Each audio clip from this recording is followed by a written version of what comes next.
Hey guys, how's it going? Welcome back. In today's video, we're going to look at 15 window dressing methods that businesses use to make their accounts look better. Let's check it out. So what methods do businesses use to make their profit and loss statements appear better? The first method that many businesses use is to rush to sell stock before the end of the financial year, potentially at a large discount. And what this will do is boost the sales revenue. So this was our original profit and loss income statement on the left hand side, and what we've got now is our new profit and loss statement after rushing to sell stock. Now you'll notice that obviously the sales revenue has significantly increased. That has also increased the gross profit. Its gross profit increased, that also increases the operating profit and thus the net profit. So what effect has that had? Well, firstly, it makes the business appear more successful from a sales perspective. It also improves the gross profit and the net profit, along with the gross profit and net profit margins, as long, of course, as all of the other figures remain the same. Note, the cost of sales figure is also likely to increase, of course, if you've managed to make more sales. However, you may have been able to increase the sales revenue by giving significant discounts, but of course that will increase your discount allowed in your expenses. The second method that businesses use to make their profit and loss statements appear better is to delay paying for raw materials. Businesses may buy goods on trade credit. They'll take delivery now, they'll sell on to the customers, and they'll declare the cost in next year's cost of sales or next period's cost of sales. So once again, on the left hand side, we have our original profit and loss statement, our income statement, and on the right hand side is where our new statement will be. You can see that delaying payment for raw materials means that our sales revenue will increase significantly. Our gross profit also would increase, as well as our operating profit and net profit. But of course, what are the impacts of this? Well, it would significantly increase your sales revenue, gross profit, and net profit, as long as all other figures remain the same. It will also, of course, enhance our gross profit margin and net profit margin ratios, but the fact that you've taken goods on trade credit will mean that it will negatively impact next year's or next period's cost of sales figure, because you will not be declaring the significant cost of your raw materials until next period's cost of sales. The third method that businesses may use to window dress their accounts is to delay payment for expenses until the end of the financial year. So on the left we have our original profit and loss statement, and then on the right we have our new one. You can see that we're delaying paying for our expenses until the following period. So we're delaying wages in this case, we're delaying our rent payments. That will overall reduce our total expenses, thereby increasing our operating profit and our net profit. But what impact does that have? Well, as we said, it reduces our total expenses figure and therefore increases our operating profit margin and our net profit margin, as long as, of course, as all other figures remain the same. However, in this case, we've delayed payment of wages. Staff, of course, may not be willing to wait for wage payments. They may become demotivated and have fears over job security if they perceive the business to have liquidity issues. It may also be the case, especially of course with rent, that landlords may be unwilling to wait for rental payments. This may cause them to think you have cash flow difficulties, and they may increase rent if they believe you are a higher risk tenant. The fourth window dressing method is to declare allowable expenses. So on the left is our original, on the right is our new statement. You can see here that on the left we haven't declared any of these so-called allowable expenses. However, on the right-hand side, as part of our expenses, we have declared allowable expenses of £1,200. This has actually increased our expenses from 10,600 on the left-hand side to 11,800 on the right-hand side, thereby actually bringing down our operating profit and bringing down our net profit. Now, why might businesses wish to do this? Well, this would generally apply more so for smaller organisations. There are allowable expenses that businesses are able to claim, and I'll do a separate video on this and leave the link in the description. This increases their total expenses and of course reduces their operating profit and net profit, which means of course that they'd have a smaller corporation tax liability, so they would not have to pay as much out in tax. However, of course, although you benefit from not paying as much tax, it would also mean that the return on capital employed ratio measure would appear worse. So potentially if you're looking for investment and want to persuade investors that you're a high returning company, it would not be wise to increase your expenses by declaring allowable expenses. The fifth method of window dressing many businesses may consider using is to sell one-off exceptional items before the end of the financial year. So the left-hand side is the original, and of course the right-hand side is the new profit and loss account. You can see we've chosen to sell off an exceptional item.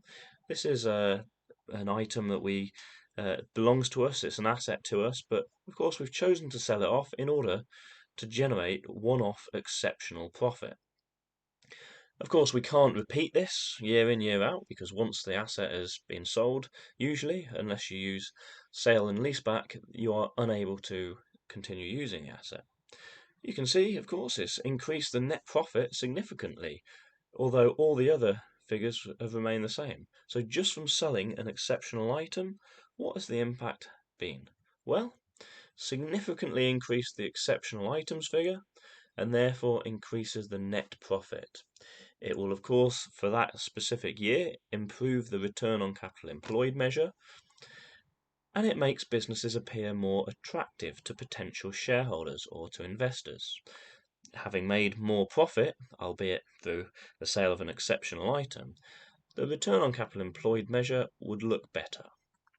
However, businesses may not be able to use that exceptional item again, as mentioned, unless they leased it back, which may cause issues in the future. And it also increases your tax liability. Of course, the more net profit that an organisation makes, the more corporation tax they'll have to pay. This, of course, is a negative if you want to reduce your tax liability. So next we're going to have a look at some of the methods, some of the window dressing methods that organisations use in order to make their balance sheet appear better. So as you can see in front of you, you have a generic balance sheet with different types of assets, both fixed and current, and then the current liabilities. Based upon current assets and liabilities, of course, we can work out our working capital. I've done a video on working capital and I'll leave a link in the description. And then we have our bottom of our balance sheet, our retained profit, our share capital, and our shareholders' funds. So the first method that businesses may use to window dress their balance sheet, and the sixth method overall, is to depreciate tangible fixed assets. So on the left you can see your original balance sheet, and on the right the new one.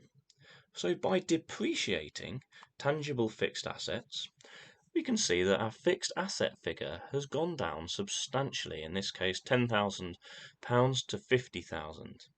This would reduce our total assets figure, our share capital figure, and thus our shareholder funds figure. But what effect will depreciating tangible fixed assets have? Well, of course, it will reduce all those figures, the total assets, the share capital, and the shareholders funds figures, and it's hugely beneficial to the return on capital employed ratio, because you are generating the same return based upon a reduced capital employed figure. The seventh method overall that businesses may choose to window dress their accounts is to appreciate tangible fixed assets. So this is the opposite of the previous option. this option, we are increasing the value of tangible fixed assets. So on the left, the original, and on the right is the new balance sheet. Our fixed assets have increased by 10,000. Our total assets have therefore also increased, as well as our share capital and our shareholders' funds. What will the impact be?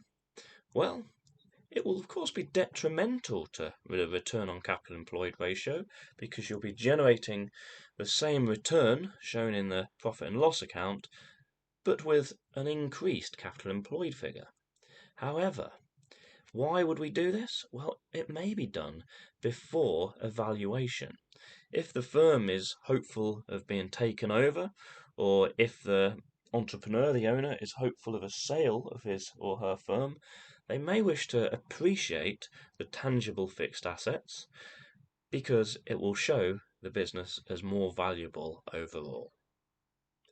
The eighth method that businesses may use to window dress accounts is to depreciate intangible fixed assets. Intangible fixed assets, of course, being those ones which are not physical, that you cannot touch or hold. Might be things, for example, like a brand name. So why would you want to depreciate or reduce the value of a brand name? Well, in this case, you can see that on the left is the original, on the right, you have once again reduced the value of your fixed assets. What would the impact of that be? Well, once again, it would reduce the total assets, share capital, and shareholders' funds figure, once again being beneficial to the return on capital employed ratio. Many investors may consider the return on capital employed ratio as extremely important before they make a decision as to whether to invest or not. So by depreciating your fixed assets, you will actually increase the outcome of that ratio. The ninth point, how businesses window dress, is to appreciate intangible fixed assets. So once again, our fixed assets have increased. This would have the effect of increasing our total assets, share capital, and shareholders' funds. Whilst it may be detrimental to the return on capital employed ratio, it might, of course, be done before a valuation. The 10th method that businesses may consider to window dress their accounts is to keep fixed assets on the balance sheet until the end of the financial year, agreeing a sale date a short time afterwards. On the left is the original, and on the right is the new balance sheet. You can see here, as we're keeping fixed assets on the balance sheet for longer, our fixed assets have increased. This would also increase our total assets, our share capital, and of course our shareholders' funds. Why would we do this? Well, apart from increasing those figures, it may be detrimental to the return on capital employed ratio, but once again, if we are trying to sell our organisation, or we believe we may be the target of a takeover, it would be wise in our accounts to increase the value of our assets as we appear a more valuable organisation overall, and therefore it might increase the amount that a takeover may generate for the owners of the organisation. The 11th method is to sell off fixed assets to boost the cash held figure. On the left is the original, on the right is the new balance sheet.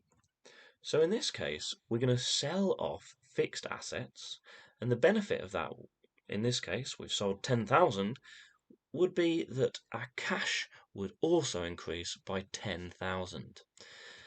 This would significantly impact on our working capital. In this case, as we can see, originally our total current assets were 13,000 plus 3,500 plus 4,500, totaling 21,000 in total. And that would mean that on the new balance sheet, our new current assets figure would be 13,000 plus 13,500 plus 4,500, giving us a significantly increased current asset figure of £31,000. So why would we want to do this then? Well, selling off fixed assets to boost the cash held figure reduces the fixed asset figure as well as increasing cash holdings. It really makes sense if fixed assets are not being used at the end of the day. If they're not being used, we may as well sell them off in order to boost our cash reserves. It's a really good idea in the short term if the fixed assets can be sold and leased back. This will enable an organization to continue using any fixed assets that they require the use of. And perhaps more importantly, it improves the liquidity ratios. The current ratio and the acid test ratio will be significantly improved by boosting our cash reserves. The 12th method of window dressing that businesses may consider using is sale and leaseback of fixed assets.